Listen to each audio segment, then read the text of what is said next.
Hello mga kapatid. Ano yung three-way sit-up?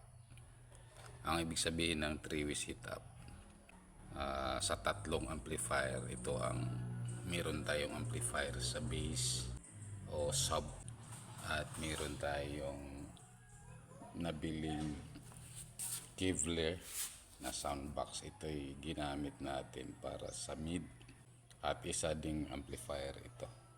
At itong nabili nating crown na tweeter horn 300 watts, ito ay isang amplifier din mga kapatid. So left and right ito mga kapatid.